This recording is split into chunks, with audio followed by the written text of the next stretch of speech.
has ever seen, just as we had just a short time ago. We will make America powerful again. We will make America wealthy again. We will make America healthy again. We will make America strong again. We will make America proud again. We will make America safe again. And we will make America great again. Great again. Great again.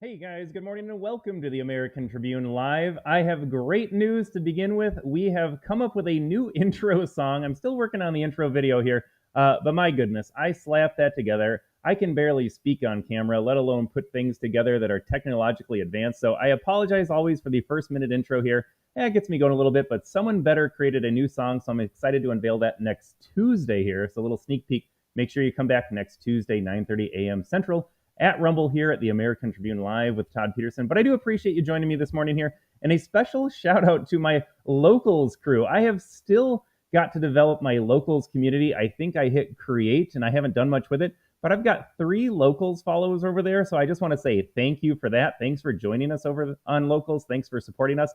I promise to get that rolling as well. And again, a thank you to, we got Robert on YouTube. We've got some of our Rumble community that joins us on Friday at Freedom from the Press podcast. I got you guys joining every week, couple subscriptions over there. So I do appreciate you watching. I truly appreciate your financial support. I know everyone's working hard out there. If you're in retirement age, you're going to fix income. Heck, if you have a W-2 job or you own your own business here, you're paying outrageous taxes on that. You're paying more for everything, except a little less now with Donald Trump. You know what? You always have to tell your Democrat voting family members and friends, you're welcome because I saved you from yourself. I voted for a safer country, closing the border, deporting illegals. That's going to be the headline of the show today. You're welcome for all of that because you're a Democrat voter and you voted for your own demise. And I'm going to point out all of the hypocrisy that Democrat voters engage with because while they're out there voting for unmitigated illegal immigration, they're voting for endless wars overseas, they're voting for transing all of the kids here. These people never engage with those actual policies or ideas themselves. They're always sheltered from that. They want you, make no mistake, they want you, the Donald Trump supporter, you, the hardworking American, you, the taxpaying American citizen, to fund all of this, to have to deal with all this, while they never personally deal with any of that here. So I got some rants to go on today with that. But again, thank you, YouTube. Thank you, Rumble. Thank you, locals. Thanks, everyone, for supporting the show here. Thanks, everyone, for tuning into the show today here. I'm going to begin with a little story here. This is really what inspired the show. I think I've done a couple other immigration rants. You've got to check out the podcast I did. I think I went an hour and a half ranting about how illegals should be banned from voting, banned from serving in Congress. That was shortly after I think he's Pakistani board, Shri Tharanikar, however you pronounce his name here, decided he would introduce articles of impeachment against Donald Trump. They always make fun of Donald Trump's toupee, by the way. This didn't get enough attention either. This dude was rocking the biggest toupee I've ever seen. But again, he's Indian or Pakistani born, hates this country, doesn't even understand our country, doesn't even understand that he would be taking dumps in the street, pissing on some wall on a road, getting just into all sorts of outrageous arguments in his low trust Indian society here. And he comes to America, he gets to wear a suit and tie, which doesn't exist in India, gets to use a bathroom, gets to wash his hands, gets to eat food. I mean, it's poison in America here, but it's certainly better than the street meat that sits outside for weeks in India. But doesn't appreciate all the goodness in here. So again, I wanted to ban everyone from serving in Congress if they were not born in this country. So that was an awesome episode. I had a lot of fun doing that one here. Check it out, the American Tribune Live with Todd Peterson. I think that was 2 weeks ago. I only do Tuesday and Thursday shows, so if you scroll down, it's not going to be that hard to find here. But again, I was inspired to continue this immigration conversation. This is a huge success of Donald Trump's second administration. Not nearly enough. And I've actually got, of all places, an MSNBC clip to prove that point. Donald Trump could do more. Donald Trump needs to do more. He should do more. Again, he's only going to be president for 4 years. You got to send as many home dudes packing as possible in the next 4 years because you don't know how the next election shakes out. He should get a continuation of the America First agenda. We should get a President J.D. Vance. I don't see who else is going to pick up the mantle right now. I'd be fine with anybody as long as they're America First, for that matter. But it seems like J.D. Vance is just well positioned to run in 2028, especially against like a Gavin Newsom or an AOC. Pete Buttigieg will probably run again, but whoever Democrats run, it should be a slam dunk for America First. But again, we only won by 1.5 points. Don't stay home. You got to make sure you vote in 2028. But I was inspired by this podcast because yesterday I was going through the garage. It is springtime. Actually, it's summer. We skipped spring. I don't think we have 4 seasons in Minnesota anymore. I think all of the engineering that they do up in the sky when you see all the planes flying overhead and they just make clouds. However, they're manipulating the weather at this point, and I hope YouTube doesn't ban me for saying that. Again, we have C-SPAN clips that we have posted on our channel of government officials admitting that they geoseed and manipulate the weather here. So this is not me floating a conspiracy theory. Remember in Dubai, folks, I think we all forgot about this, but just Google Dubai rain, the massive flooding that took place there. They were making it rain. They were flying planes, dropping chemicals in the sky and the atmosphere, and they made it rain and it flooded everything. They did that. That was not just weather happening. That was weather being produced. So we do it all the time here. I think this is one of those conspiracy theories in my lifetime. We're just going to have them flat out say, yes, every single time you see a chemtrail in the sky, that's one of our planes, and we're making it rain, and we're making it dry, or we're going to make it cloudy. So we're getting to that point. But I was going through the garage now with my summer cleaning, because again, we don't have 4 seasons in Minnesota. We literally went from snow to cold and no snow to now 80 degrees. There was 0 springtime. We went from snow on the ground to these trees are in full bloom in a matter of like 2 weeks. But I was like, I got to get through the garage here. I've got bags of concrete that are just sitting here. They've been sitting here for a year because we finished a project last year. I didn't know if I wanted to keep them, do another project. And I said, I just got to get rid of it. So I listed it for free on Facebook Marketplace. And man, when you list things for free on Facebook Marketplace, there is a market for anything. I had about 15 messages in the span of half an hour saying, I will come get this. I will drive 45 minutes to get 5 free bags of concrete. They really only go for $8 a piece. So people are saving $30, $40, factor in the time, the gas. I don't know how much they're saving, but it was free. It was concrete. They wanted it. And a lot of the interest came from, I presume, Mexican nationals here. I had a few questions. They're like, hola, ¿está disponible? And I'm like, yes, it is still available. But lots of Mexicans reaching out, or assume Mexicans. They could have been anywhere. It doesn't matter. Non-English speaking, non-Native American, and Native American in the real sense here. I am a Native American. Whoever came before that, you were not a Native American because there was no such thing as America. We will definitely have to do a deep dive in the myths of the Native American at some point here. Fascinating conversation. So I get a lot of reach out here, and I'm fine. I don't care who takes it. I don't even care that they're living here. But they come, they grab it, and it's a nice family. Some dude rolls up, doesn't speak any English. I say hello, and he can barely say hello to me. That is a separate problem. You need to learn English if you're in this country here, but not the point of the story this time. So he rolls up with his young daughter in the back. She looked about the same age as my daughter. Cute little kid. And when I taught in Phoenix, Arizona, I taught with mostly Hispanic first-generation families, taught in English Peru, lots of young little Peruvian kids there. Hispanic kids are really cute, I will say that. So rolls up with a cute little girl in the back, rolls up with mom in the front seat, gets out of his car, help load him up the 5 bags of concrete, takes all of 1 minute, and then they're off and on their way. Seemed like a very nice dude. I would imagine he's in the construction business, maybe self-employed. He didn't have the pickup truck like they all have, I don't know how they all afford these nice pickup trucks. I don't know if they're getting Lutheran social services, Catholic social services, some government funding to buy, hey, buy this $80,000 pickup and we'll put you to work, or it's a $179 write-off, which more credit to you if you can write off a vehicle like that. So he picks it up. I try talking to him. Doesn't go very well. He was not interested in a conversation. And so he's on his way. And he seemed like a nice guy. And here's the point that I'm trying to get at here. This seemed like just a very nice guy. Hardworking dude. He's going out of his way to pick up bags of concrete so he can save a little on the other side when he pours it somewhere for work, for his business. Maybe he's doing some home repair. He said he lived in a mobile home, so I don't know how much concrete you're going to pour in your mobile home setup. But he just seemed like a nice guy. And that's the problem with these narratives. That's the problem with specifically the Democrat policies. In my world now, sorry to say, Jose, I want you sent home. And I hate that we're there. I hate that we are deporting nice, hardworking families that maybe really want to be part of the American experiment. They had nothing where they came from. They knew America would be the land of opportunity. They wanted to fulfill the American dream, work their way up, provide something better for their daughter. I would do the same thing if I were them. If I were Jose living in some rural Guatemalan mountain town, you can better believe that I would be taking my family northwards, marching up through Mexico, marching through the gangs and the coyotes, and I would try to find a way to provide for my daughter, because that's what you do as a man and a father. You make sure that your kids have the best life possible and the best opportunities possible, and you make those sacrifices. Maybe he was a doctor down in Guatemala, for all I know, and he gave it up to come to America to buy or pick up free bags of concrete just so his daughter could grow up in rural Minnesota in America. But the problem is, I can't stress this enough, folks. Democrats have made it impossible for me to support families like Jose. I hate that that's where we're at there. But because Joe Biden's administration in the last 4 years let in like 20 million people, we simply don't have the time or the resources. I don't have the interest anymore in vetting every single illegal family in this country. Prior to Biden, although it's a slippery slope when you allow illegal immigration to happen in general. I stand from the beginning here. If you build a wall and have zero tolerance, you would make it so much safer for these people, because then they don't risk the trek in the first place. They don't get stuck in their rape trees. They don't get stuck in some awful human trafficking situation.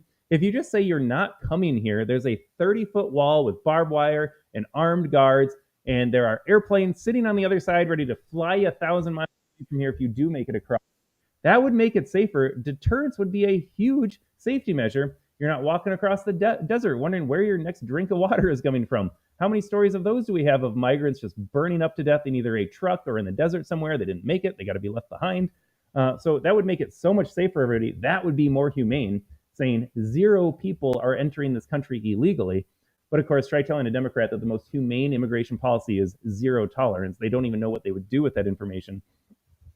But it's come to the point where we used to, in my childhood, let's say I grew up in the 90s, we all knew there were illegal immigrants here. It was always 30 million. It's 30 million today when I check the numbers here. We've always had 30 million illegals. Doesn't matter how old you are, how long it's been. It's always been 30. That was the number when I was a kid.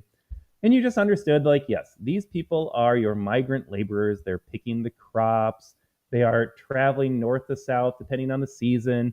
They're working in your meat packing factories, where I live in rural Minnesota, not that far away. We got a Genio, got some other places here. You got to butcher the animals. You got to package up the animals. A lot of illegals take those jobs. We always knew that. I think we accepted that at a small scale, and we lived with it. We lived with a certain size of an illegal population, at least where I live in Minnesota. You go down to like some of the LAs and the Texas cities, that is already out of control. You got the gang presence down there for a long time.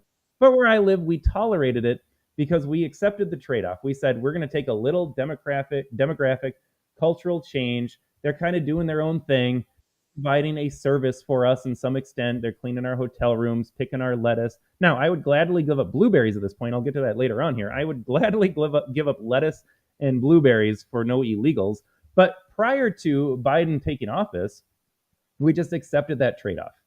But because of what Joe Biden did, I can't accept that trade-off anymore. I'm not going to just accept that there are illegals living in this country, people that change what America looks like. And when we get to what these people receive nowadays, how they are incentivized to come here, particularly in Minnesota where I live, I've got an insane story to share with you about how Minnesota Democrats are bending over backwards to provide illegals everything off of my labor. And actually, if Jose, who picked up those concrete bags, is paying taxes on the work that he does, he's paying for other illegals to sit at home too. So this is insane. But I can't accept the trade-off anymore. And again, this is 100% on Democrats. If Joe Biden had a somewhat secure border, let's say, a somewhat vigilant deportation response, and the message was, this is how it works. We're going to settle with 10 million people to provide some of the services for you, and that is just what you're going to live with. I think we still keep going, but because he let in 20 million, 25 million, I don't even know the number at this point, whatever it is too much. Now we're at the point where I went from accepting a small amount and living within that, accepting that, to such an outrageous amount that, again, we don't have the time, resources, energy, desire to vet every single person. Now it's just a zero compliance policy. You're here illegally, you need to go home. That means people are going to get swept up that are otherwise good, but there's no alternative to that. And yes, you can say, you're in a gang, you committed a crime, let's start with them. But it's unsustainable to have all of these people in this country if we're going to provide for them. I would be okay with, Donald Trump has floated the idea of paying them to leave. I'm fine with some tax dollars going for them on a one-way trip. I would be perfectly fine with a trade-off here. They stay, they don't qualify for any tax dollar benefits. That is the only fair way to do this. I don't see that happening, so that's why I'm advocating for mass deportation of everyone that is illegal. Now, in Minnesota, let's just get to this story here because this is insane here. I got to get to some video clips here. I got to save my voice. Folks, 15 minutes going strong here of just ranting here. I have so many thoughts and feelings about immigration. Where I live in Minnesota, Democrats are now offering free health care. They've already offered free health care. They already offered driver's licenses in Minnesota. You can't vote because you don't have to show an ID, but you still get a driver's license. You don't have to speak English to get a driver's license. You don't even have to prove, I don't think, that you can drive or understand the rules of the road or how you engage with society with a deadly vehicle. But sure, let's ban guns. Let's ban guns all day long in Minnesota because those are scary. But let's let illegals drive. Heck, let's let every Democrat voter drive. You can't even figure out what's good for yourself, but you can get behind the wheel of a 3,000-pound machine. These dudes drive. They get access to all of our education system. Where I worked in St. Cloud, Minnesota, as an administrator. Worked in a first-ring suburb, Brooklyn Center in Minnesota, just north Minneapolis, where George Floyd. We had Dante Wright. That was another story. You can look up that police shooting there. But I worked with lots of immigrant families. And do you know how many oversized classrooms we had that were just bloated? But then you would have, I believe in St. Cloud, we had 8 English as a second language teacher. That would be enough for one more opening for every grade level in my elementary school. I believe the number was 6 in Brooklyn Center. So again, you could have had one more kindergarten teacher, one more first grade teacher, all the way up to 5th grade in the elementary school where I was assistant principal. You could have reduced class sizes. You could have reduced teacher burdens. You could have improved student outcomes. But the amount of money we spent on servicing 10% of the school population, they got one-on-one instruction. They got small group instruction. If you were a native-born American, white, black, or whatever, you got thrown in a classroom with 30 dudes. You were there on your own. Good luck with all the other dudes causing mayhem and chaos. But all these ESL kids, a lot of Hmong and Hispanic kids, which, by the way, their families send much better students. So they're already more well-behaved, and then they get extra attention. There was so much money getting thrown at these kids. And again, this is your tax dollars getting allocated just for children of immigrants. You, as the American-born family, why are you not looking around and saying, I would like Johnny, a white American-born kid, who, by the way, I'm paying property taxes to live in the school district. I'm paying sales taxes, income taxes to the state of Minnesota to the tune of 10%. Why isn't Johnny getting any small group instruction? But Jose's kid over here gets an hour on his own with this teacher making the same amount of money as his classroom teacher, but it's 1-to-1 versus 30-to-1. Again, we spend so much money on illegals directly, indirectly here. This is unsustainable, especially as we invite more illegals into, especially Minnesota where I live, because come on in, folks. Guess what? We're offering free health care now. That's right. Where I live, my wife and I are on 2 different health insurance plans because her work, where she is, it's a small business owned, so they offer bare minimum health insurance. That's good enough for her and to take on the kids. I, as a small business owner myself, I left the government school system in my little taxpayer-funded healthcare plan as well.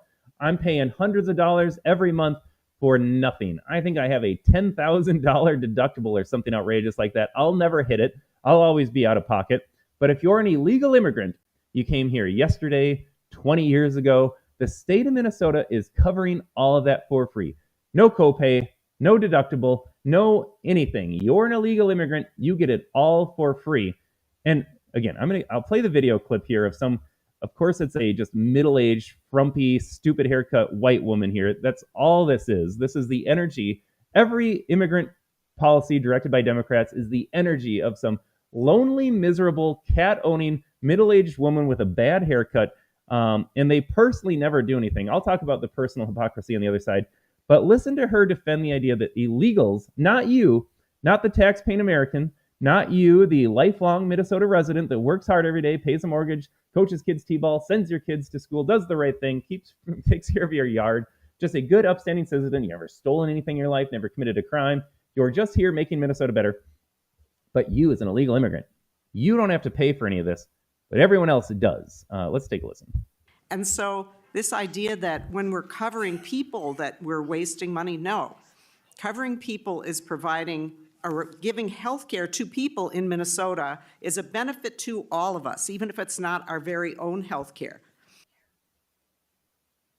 Okay, so she made the claim that it's a benefit to all of us if we cover them. So, how do I benefit by giving illegals free healthcare? They don't answer the question. They actually never address the issues. They just say these things because it sounds nice. And again, where I live in Minnesota naive up here, not Minnesota nice, just Minnesota naive, everyone is like, yes, no human is illegal. They're human beings too. They deserve it somehow. We can afford it. We're a wealthy state, wealthy nation. How do I benefit by giving these illegals healthcare? All I see now is that I pay more because I have to subsidize it. So I pay more with my taxes. My property taxes have doubled in 8 years. I know that when I go to the hospital or emergency room, not often, knock on wood, with my kids, very healthy kids.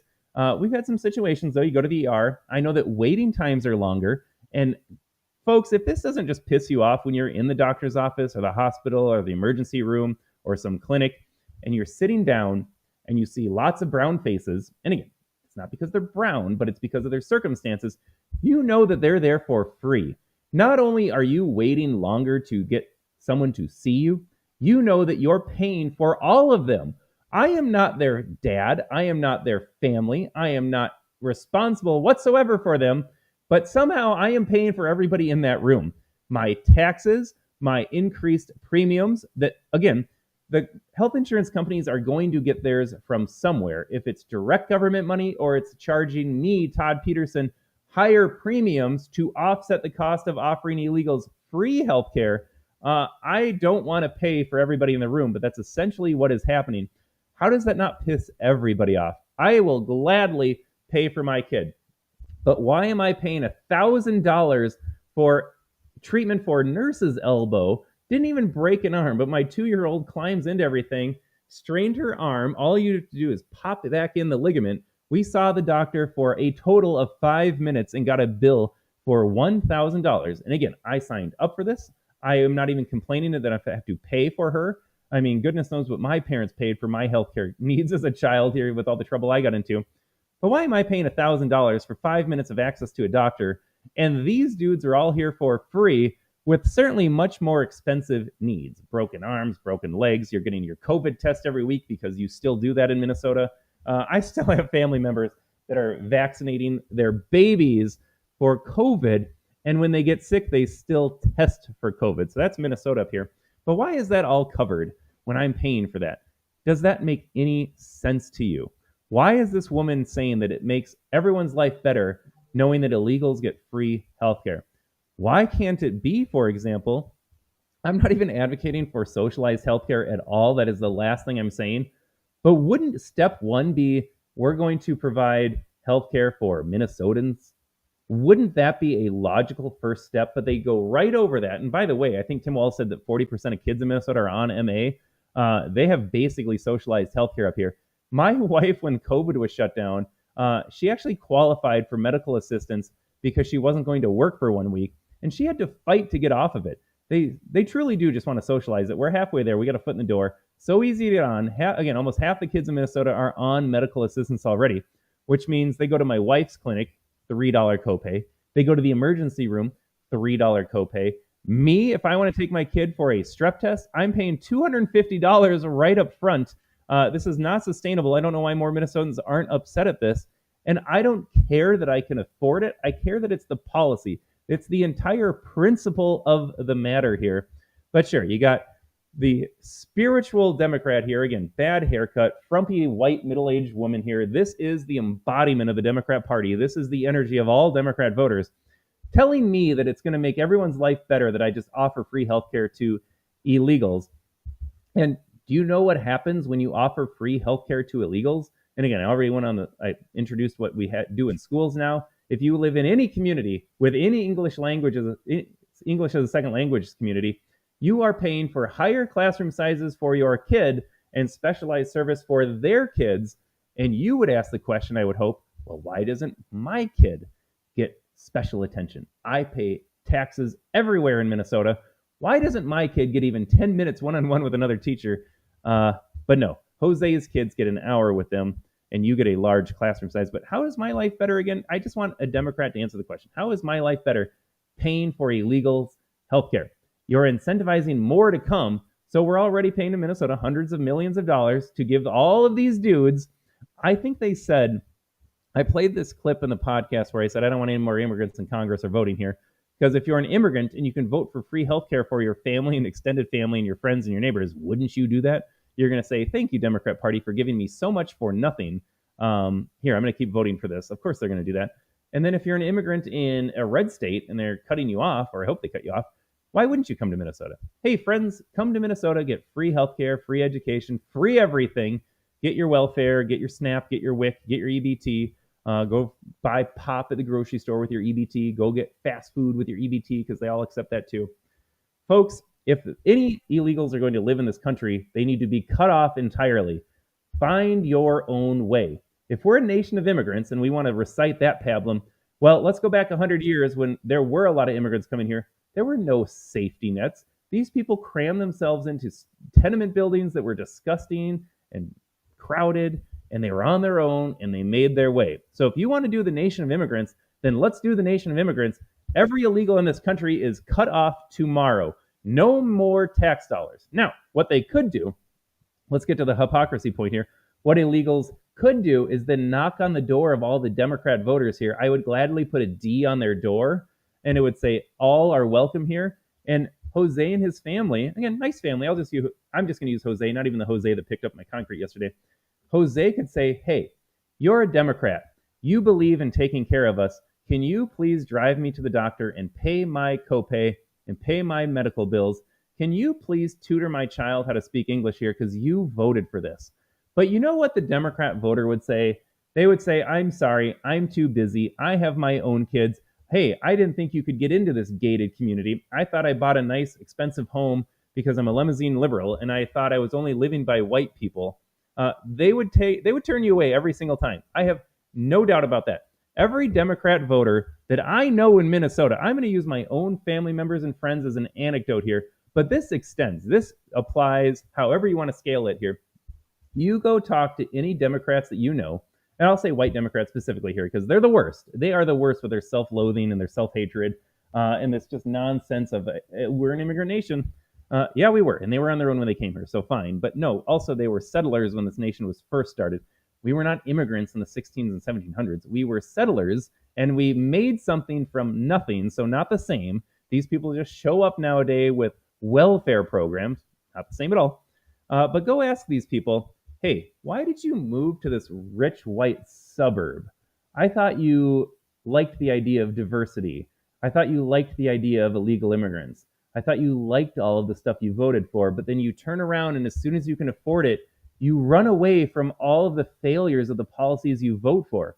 Wait a second. Why aren't you volunteering your time teaching English in these night classes to adults trying to learn how to fit into American society? Why aren't you supporting any of the policies that you vote for? Why do you live in a rich white suburb when you love diversity, love immigrants, love the black community, but you don't want to deal with the crime of the black community? You don't want to deal with anything else that the illegal communities have to offer here. You're not living in a mobile trailer park like Jose, who picked up my concrete yesterday. You're not being his neighbor. You got as far away from that as possible. You've never written a check, donated time, donated money to any organization that actually exists to help these people. Now, most of these organizations are fraudulent, thanks to Doge. Basically, a non-government organization, an NGO, is an oxymoron. They're all government organizations. But you've never done anything personally with your life to help these people, but then you feel good about yourself and vote Democrat because no human is illegal, white supremacy, racism, reparations, giving them a chance. I just can't, folks. My sister-in-law, I hope she's listening. Sam, she'll never talk to me. Nobody in my family talks to me about this stuff. I think they know how I feel, and they're too afraid to defend their positions here. But here's this gal that buys into all of it. Teacher in Minnesota here, really loves the black community, loves the idea of helping out illegals. And as soon as she got a chance to change jobs, she found a job in white rural Minnesota to teach all white kids, and then really loved the idea of transing them and telling them how because they're white, there's something wrong with them, and black is special just for being black, apparently. Didn't want to go work with the black kids where turns out here's America First Todd, who only ever worked in school systems that had these actual diverse communities with much higher needs. But far be it from me to point that out to her. Why aren't you working in those schools where those kids need someone that cares about them and believes in the cause? But too afraid, too cowardly to do that, knows the challenges that exist in those communities, so doesn't want to deal with it, but she'll still vote to let the policies continue to run amok in the school system and never make anything better down there. And then again, had a chance to, when she bought a home with her husband, move into a community that was vibrant and rich with diversity. No, chose to go to Maple Grove. And if you're familiar with Minnesota, Maple Grove is as white as it gets. It is upper middle class. Everything is nice there. You got all the shopping you could want, the stuff you could want in white communities. So that's where she chose to live. And you're left wondering, how do you circle this square? Everything you profess to believe and that you vote for doesn't seem to align with the individual choices you make. You don't get to say, I love diversity, and then as soon as you have a chance to work in a diverse school, a racially diverse school, live in a racially diverse neighborhood, run as far away from that as possible. We got Fally in the comments today. Fally, good morning, Fally. Thanks for tuning in. Fally, I am on fire today. This is what happens when Jason isn't here to restrain me, or Jason's saying, hey, we should play another video clip here. No, this is my show. I like to talk. I'm going on rants here. Fally, thanks for tuning in. Thanks for joining the rants here. We are firing off on all things immigration today. But when it comes to, will Dem voters ever admit illegal aliens are not good for this country? They are admitting it in their actions where it actually counts. I'm using my sister-in-law as a proxy, all my extended family members, all of my friends in Minnesota that live in middle-class white communities that then will vote Democrat to bring in more illegals, allow black crime to go unpunished in the inner city. They don't want to deal with any of that, but they'll vote for that because they're a better and smarter person than you. They will tell you that. But will they ever admit that they are wrong? They admit they're wrong in their actions, but they will never admit that to your face. Show up for the free stuff, sucking the government teat. That is all they do. And Fally, if you're just joining me here, I'm making the case, yes, they are showing up for the free stuff because A, why wouldn't you? B, if I were in their position, I would do that too. Unless we deport them all, they need to be cut off. I am fine with actually either solution at this point. I think we'd see a lot of self-deportation. End all benefits for illegals or send them home. Those are the only two options I will accept here. No more sucking off the government teat, which is basically, and by government teat, we mean reaching into my pocketbook. I don't want to pay 10% state income taxes in Minnesota. I don't want to pay double property taxes in the last 8 years since I bought my current house. I don't want to pay I think it's a 7 or 8% sales tax. I am taxed everywhere in Minnesota. That is my money going into the coffers of Tim Walz and all these woke Dems that are ruining the state on purpose and then handing it over to illegals that don't deserve it. I don't know why I'm the bad guy in this conversation here. All I'm saying is I want my money. I want my money to stay in my community, but I'm a racist and a xenophobe and far right for suggesting all that here. But yeah, there's Minnesota. Minnesota defends giving healthcare to illegals for free, just for existing. Meanwhile, again, like I said, I'm paying hundreds of dollars in premiums. My wife has to pay for her own plan. She's paying premiums. Copay $250, $1,000 for 5 minutes for nurse's elbow at the doctor's office. But yeah, all these guys just show up and get it for free. I'm still left wondering, even though she defended it, saying it makes everyone's life better and it just makes sense, I'm still trying to figure out how it makes my life better or how it makes any sense. If you're going to socialize the system, socialize it for the people that are from here, live here, and pay for it. How about that? How about we just start with that? Okay, let's get to this story here. Man, I gotta slow down my roll here. We're gonna hit our hour mark really fast. Here's a story of just a pretty young girl. She was arrested. Oh no, and now she might get deported even though she's lived here for a long time. Let's listen to this broadcast and then we'll break it down. A 19-year-old student from Dalton say a traffic stop landed her in an ICE detention center. Thanks for joining us. I'm Kim Chapman-Whitfield. And I'm Josh Rowe. This is Jimena Arias Cristobal. Arrest reports we obtained show Dalton police pulled her over on Monday for not following a no turn on red sign. That's right. Well, they took her to the Whitfield County Jail where authorities say they determined that she was in the country illegally and moved her to that ICE center in Columbus, Georgia. The Whitfield County Sheriff's Office entered into a jail enforcement model agreement with ICE back in June of 2020, which allows them to do that. However, people who know the teenager, who is a star runner and an active member of her church, say she is not a criminal and does not deserve to be deported. News Channel 9's Mary Beth Mangrum leads us off tonight. My mother, because All right, I'm cutting it off right there. There is the sob story. Mainstream media, they don't even hide it anymore. I should have found the CNN clip here. CNN did a puff piece interviewing a cartel member, and they wanted you to feel the humanity of the cartel And hey, the cartel's not scary like Donald Trump makes it out to be. Now, if they do news coverage of Donald Trump or Elon Musk, it's like 95% negative. Oh no, threat to democracy, threat to your safety, threat to your freedom.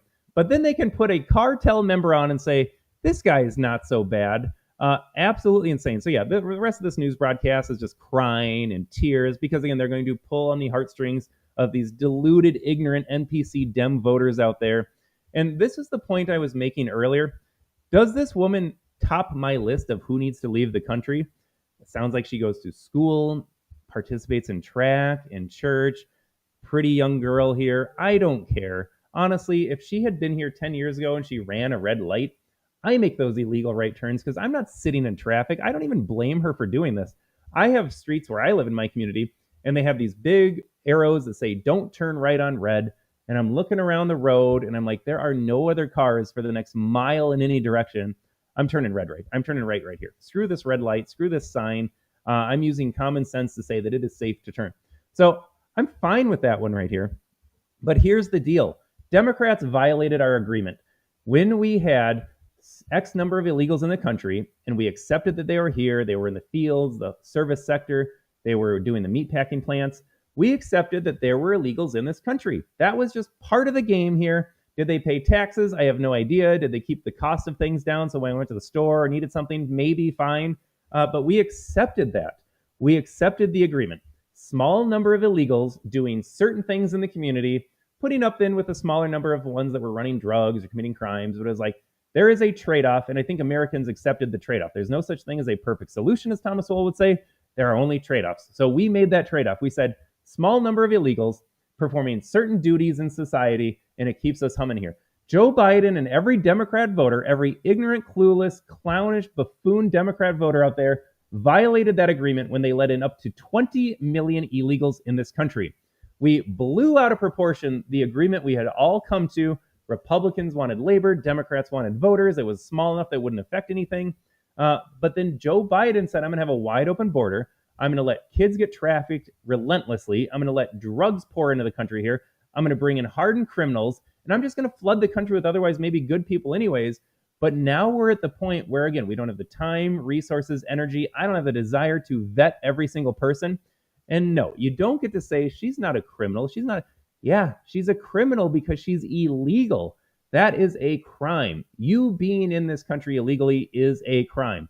I'm always talking about my time in Peru. I spent a year in Peru. I taught English down there. I traveled throughout South America. I know whenever I traveled, I had a passport.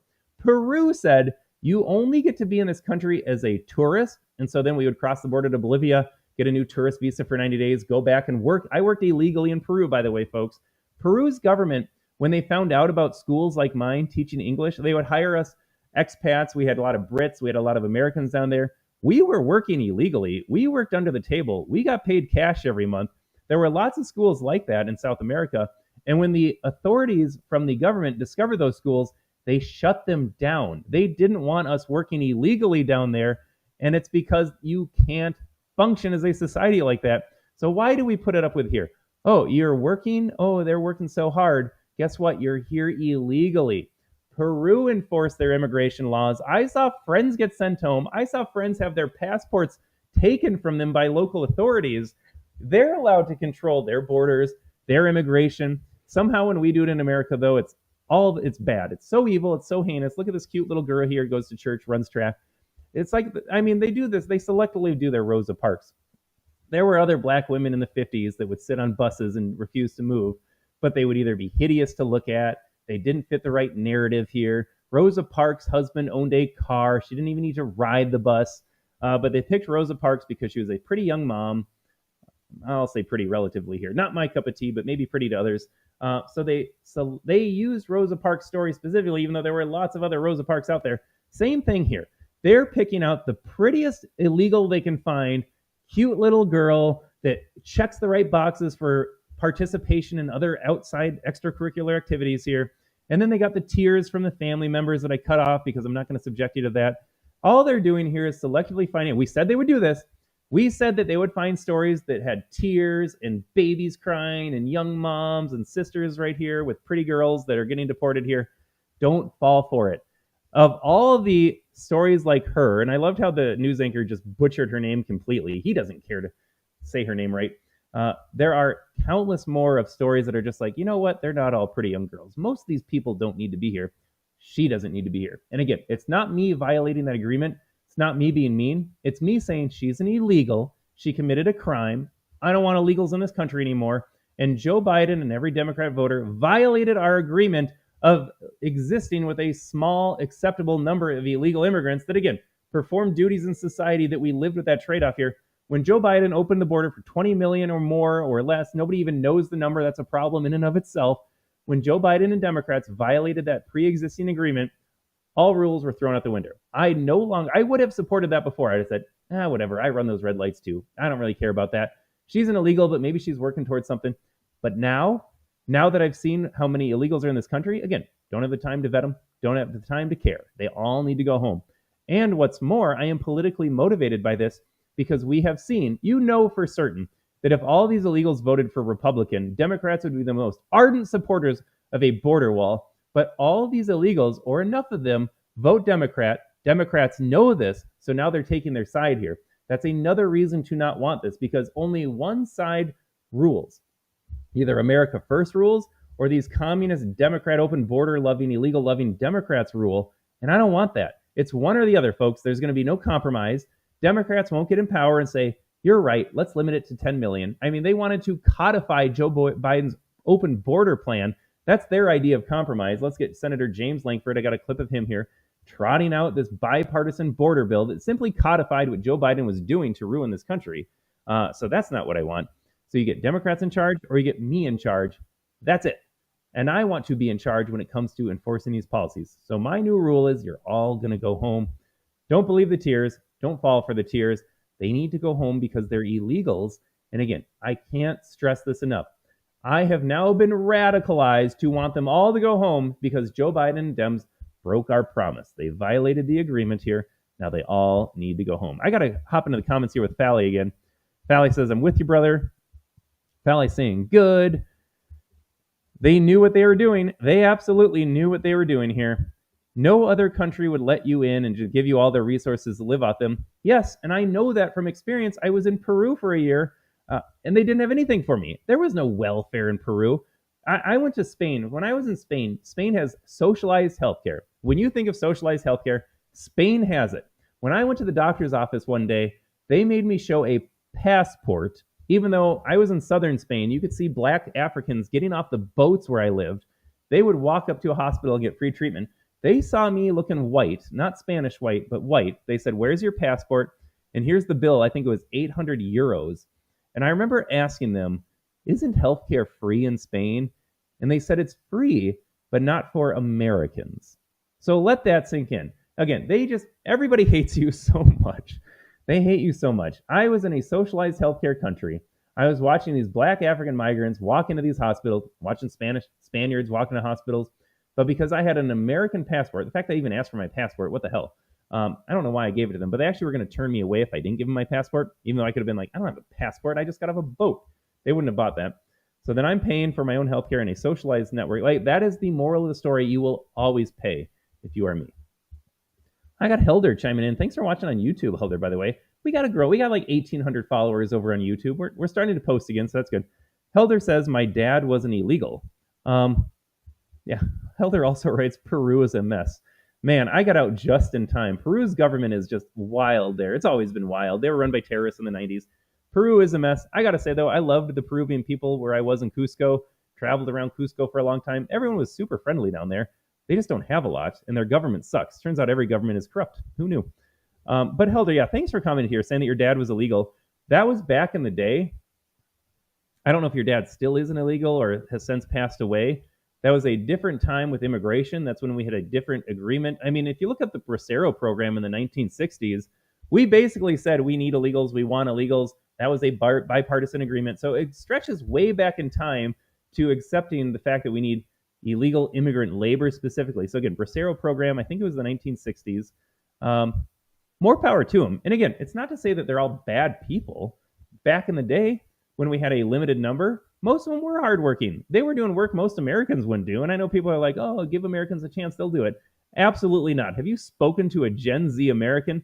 There is no way Gen Z is going to go change bed sheets, pick lettuce in Yuma, Arizona, where it's hot outside all day, go to a meat packing plant where you're standing on your feet for like 12 hours, just repetitive motions. Gen Z is not doing that. So I completely understand. I can understand the argument saying, like, yeah, we need some people to do this work. It keeps your costs low, hard to fill positions. I totally understand it here. But also, if we're being honest, Democrats love slave labor. Democrats would rather have an illegal do hard work, low paying work than an American citizen. If you're black, shouldn't you be outraged that illegals are depressing wages? Blacks, more than anyone else, as a demographic, rely on these low wage starter entry level jobs, and it gets undercut by illegals that are willing to do it for less, and companies are willing to pay for less. I would be outraged over that. But Democrats want their cheap labor. Democrats and Republicans, back in the day when you had Republican corporations saying, yeah, I want my lettuce picked for free, my blueberries picked for free, I want these bed sheets changed for free, I want this meat package for free, essentially here. Loving their slave labor. Jasmine Crockett. This would have been a great clip for me to play on the show today. We did this actually on my immigrant show 2 weeks ago. Jasmine Crockett's out there saying, we're all done picking cotton in the fields. It's their turn to pick cotton. Like, she was openly advocating for slavery, but just not black slavery. She was advocating for illegal slavery. These people simply do not hide it anymore. There's no human is illegal. We all have self-worth. It's just like, I don't want to do that. It's just, I don't want to do that. All right, I'm going to play one more clip and we got to get out of here. Here's Morning Joe. I promised this video as well. Morning Joe has their MSNBC legalist analyst on. And I don't know if they were expecting this. Maybe they did expect it. Maybe they thought it'd be good TV. All this dude does, though, is defend Donald Trump. And what's crazier, he says Donald Trump could do more. I wonder what MSNBC's just demented audience thought of this when they're like, wait a second, Donald Trump can deport people and he can deport them faster and deport more of them. Buckle up for this. I want to see Donald Trump do all of it. Review. How is that not a violation of the Fifth Amendment, but suddenly it's a violation of the Fifth Amendment if the Trump administration does it? Well, the short answer, back then we're talking about immigration law. The Alien Enemy Act is actually not part of immigration law. So we have three things, and as we said, excuse me for interrupting, but we have the Alien Enemy Act, which the South Texas judges said is illegal. We have what's happened in Venezuela, but then we have general deportation. That's what I'm talking about right here. Yep. So federal law allows for even broader and speedy removal than has been used in the past. And expedited removal, as you talked about, allows for summary removal. That means no entitlement even to a hearing, possibly within 24 hours. It hasn't been used as broadly as, say, the Trump administration might want to use it, but under the statute, it is permissible to remove aliens who arrive at the border and even those who have been here for 2 years, although that 2-year provision you talked about is the lesser used in practice. But just because it isn't used very often doesn't mean it's not a part of federal law that can be used. And it will be used because it's permitted under federal law. The Congress, in its infinite wisdom, decided that aliens who arrive at the border, and they define people who arrive at the border as people who have even been here 2 years, if they have fraudulent documents, if they don't have sufficient documents, they can be removed in an expedited fashion unless they seek asylum. So you don't run into those due process concerns, at least presumably because that statute, as it exists today, is still valid. Now, that's not. All right, I don't know if it was choppy on your end there, folks. My video was very bad, but you get the idea there. MSNBC's legal analyst explains it really well, actually, saying, here's what Donald Trump is allowed to do based on X law, statute, codification of immigration systems here. Here's how it doesn't violate the Constitution. Here's where they don't have the same rights as you because they're illegal immigrants. Oh, and it turns out 2 years of living in the country, boom, automatic deportation, no hearing required, no court date required that they'll skip or be pushed back 10 years. Remember in Joe Biden's America, these dudes would walk across the border and they said, okay, we'll see you in 2031. And you're just like, what the hell is happening to the system here? But it's all by design. They hate this country. Wild moment, though, on MSNBC. Dude spitting facts just left and right, saying he can do this. He can do more of this. It's in the Constitution. It's in the law. He has got the authority as the executive. So where I'm at, Donald Trump just needs to do more. There is not a single Trump voter that is going to think to themselves, he's taken it too far. You know, I voted to deport people and close the border, but he deported 2 million instead of 1 million, and that's just inhumane. There's not a single Trump voter that's going to think that, and I gotta guess there are Democrat voters out there, even though these people are so brainwashed, I don't know if we'll ever save them from themselves again, but they must look around and say, well, I see that the border crossings are down. I seem to see less illegal crime in my community, or it's not as brown as it used to be. And again, not because they're brown that we hate them, it's that we hate them because they're illegals. I don't think there's every Democrat that's going to be upset at what Trump is doing here. Let's see, my prices are down, the border is secure. Even CNN and MSNBC have to report on the border crossings being way down. Are you really going to take the position? This is what I can't figure out. In the 2024 election, you had open borders, Kamala Harris, continuation of the Biden policies, or close the borders with Donald Trump. You had half this country literally voting to keep the borders wide open. And I just can't make any sense of that. So now the Democrat voters have seen, like, well, it's not such a bad thing. Turns out there's no downside to securing our border like every other country in the world is allowed to do. Maybe you get a few more people to wake up and say, yeah, I believe Orange Man bad because of narratives and mustaches, but I kind of like what's happening here. So maybe the question is, will they ever wake up? How many will wake up? I know my sister-in-law will never wake up. She loves open borders, even though, like I said, she will run as fast and as far away as possible. She will never live in a community with people other than rich whites like herself. So she'll never wake up. You're never going to wake up those people. But some Democrats, like if you're a low-income white Democrat and you're like, I am not seen in this party right now, maybe they would wake up too. I got to get to a question from Fally here. I did address this really briefly earlier here, and then we're going to wrap the show up today, folks. Fally asks, what do you think of Trump's plan of paying them to self-deport? I love it. I will pay these people out of my own pocket. Donald Trump floated the idea of, I think I heard $1,000 for a plane ticket. Seems to me like you could charter a Delta flight for less. I would happily buy a plane ticket for an illegal family. I will sponsor. I've never sponsored anyone in my life. Remember, you always see those, back when I had cable, I would see these like the sad music and some little black kid with a bloated belly. And then you got some D-list celebrity saying for 5 cents a day, you can build a well and you can feed this child for a year. Never did any of that. I think that was all a scam. As far as I can tell, we still have a lot of poverty and impoverishment and hunger and malnutrition in those countries. I don't know if anyone ever got a well dug for them or a meal flown over to them. I'm sure some NGO head or some entity head enriched themselves on your $1 a day or $1 a month fee. But I would actually donate money for the first time ever. I would sponsor a family. You can hold me to this. If it's a Dem out there, Trump administration, if they want to send me a bill, I will pay for a family to be deported. I love Donald Trump's plan of paying them to self-deport. People respond to financial incentives here. It is so much cheaper. So I look at it this way.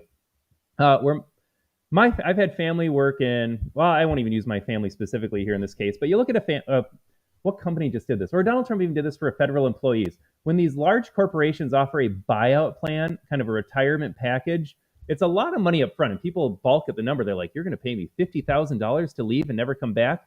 So it's a one-time upfront fee. But what you have to understand is if you don't replace that position, that's less than a year's salary. There's no more health benefits attached to that. There's no more pension attached to that. So you pay someone upfront to retire early if you're a business. Federal employees, I think, 3% immediately took the buyout package there. One chunk of change up front, but it is far cheaper than keeping them on the payroll. So I liken that to the same thing here. Yeah, you pay some money up front. Do we want to give any money to illegals? Absolutely not. But the choices are they leave for a one-time fee, smaller one-time fee, or they stay indefinitely in Minnesota where they get free healthcare, free access to everything, welfare benefits here. That is outrageously expensive. So yes, $1,000 one-time cost of paying them to leave and people respond to finances. If they're like, the door is getting knocked on any day now, I'm going to have ICE agents outside, I'm going to be cuffed, I'm going to be put on a plane, I'm not going to get anything out of it, or I'm going to voluntarily self-deport, get $1,000, and have an opportunity then to come back into the country when I do it the right way. Fally, I am 100% on board with Trump's plan of paying them to leave. I would pay every illegal as a taxpayer, get them all packing here. If we had 50 million illegals in this country and they all got $1,000 tomorrow, fine. Whatever it costs, pay it. Because again, in the long term, it's going to be a lot cheaper anyways. So the options are they self-deport with nothing, which is not going to happen. They self-deport with something, which some people will respond to, or they stay here as long as possible and just leech off the system for an indefinite period of time. So yes, pay them off. And like I said, send me the bill for one family. Maybe not like a family of 12, because these Catholic Hispanics just keep popping out kids. Also, by the way, end birthright citizenship. I think we're going to see that. My prediction, folks, spicy prediction right here. I think the Trump admin is going to do away with birthright citizenship, and I'm here for it. You don't get to come here illegally, drop a kid, and then expect to stay magically because of birthright. Nope, not going to happen that way. Yeah, neither will my mother and sister-in-law. You got that right.